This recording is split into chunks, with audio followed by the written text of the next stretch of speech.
name's Mara and I'm going to teach you a few little tips around the kitchen today.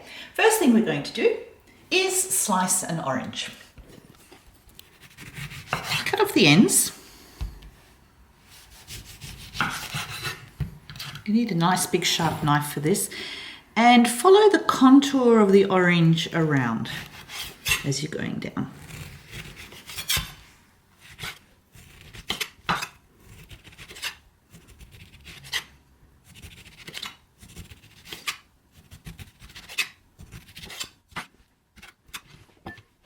And now we slice it into these beautiful round slices, which are a lovely way you can either candy these or poach them in a caramel syrup, or have them fresh over some natural yogurt, sprinkle some cinnamon, some fresh mint.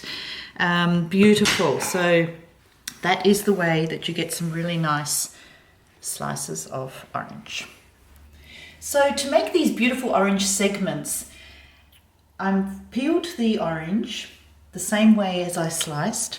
And now you can see these membranes, they're the sections of the orange. So with a little knife, follow the contour one way and the inside of the other one, and they come out as these gorgeous little segments. So on the inside of that membrane, on the inside of that membrane, tilt the angle of the knife to the end. And of course, this is a great thing to do over a bowl so that you can capture all those beautiful juices so you don't waste anything.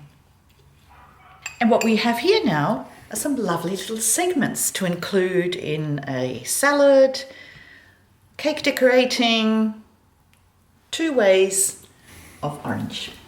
Extracting lemon juice, give it a slight little push.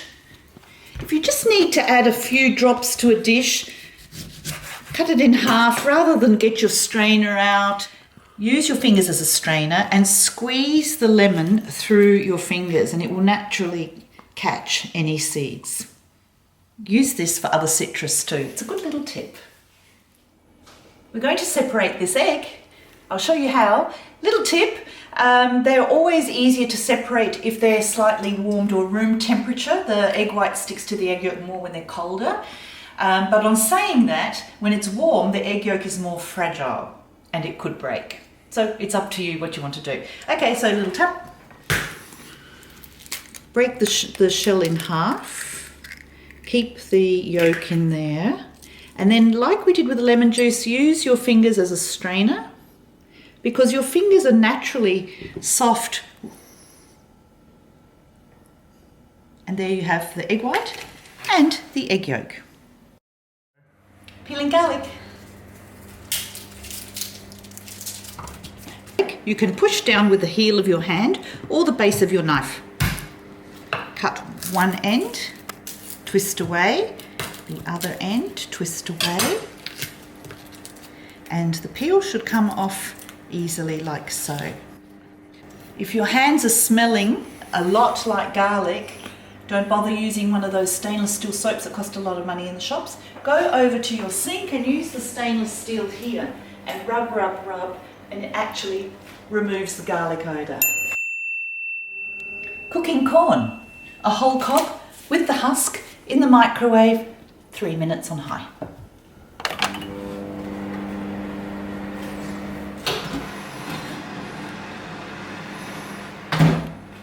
And here's my tip. Corn, husk and all on the board, and this is the base of the corn, so we'll cut here.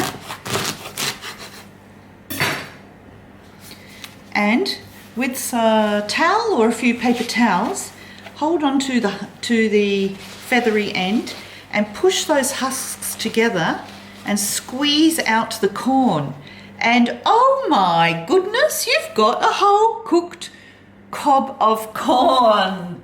How easy is that? Fresh herbs. I don't think we use enough herbs. Grow them at home in your pots. Pick them in early morning so they've got more natural juices and oils there, fresher. This is what I do for storing my herbs. In a plastic bag, I have a damp towel, and in this damp towel are some washed herbs. I've got parsley, I've got some dill, I've got thyme and tarragon, and they're all ready to go. So you don't have to wash them each time you use them. Look how beautiful and feathery that dill is. And using this method will last for 1 to 2 weeks. Maybe after a week, rinse out the towel in hot water, then cold water, and then put them all back. But it's just a lovely way of quickly chopping herbs, because when they're wet, they do stick to the knife blade. So here I've got some tarragon. The way you get the leaves off here is just work opposite to the way the leaves are growing up. Just go down. See how easy they come off rather than plucking them one by one. And the same concept goes with thyme.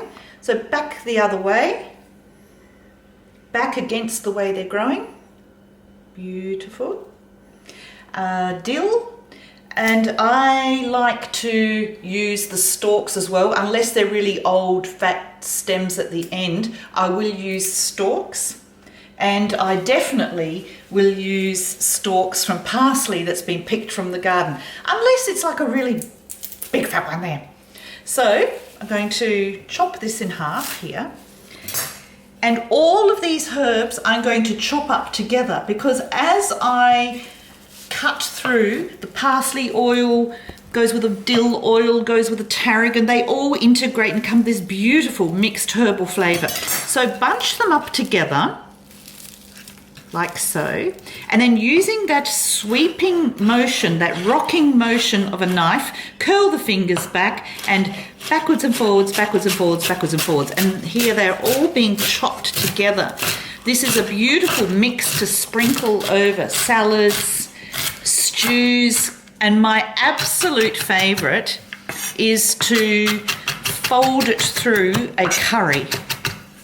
Just last minute before serving, fold through whatever green herbs you have, and you'll be amazed at how it lightens up and freshens your dish. Oh my goodness. Oh, it's just perfume.